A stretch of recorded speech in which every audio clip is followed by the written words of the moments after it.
Eu mă rog, Doamne, la Tine, Doamne, de nu mama.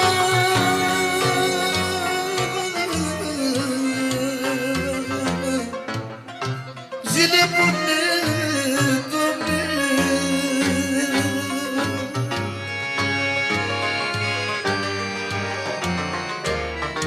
Mulțumim. Doamne, nu mai zic de tatăl meu,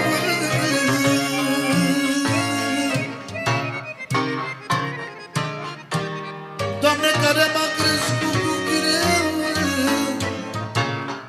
Doamne, știe numai Dumnezeu.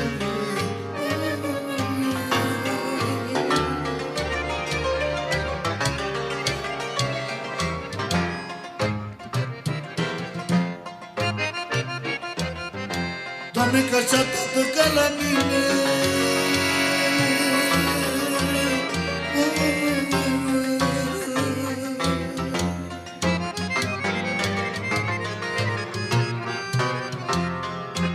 Doamne, n-am văzut, Doamne, la nimeni.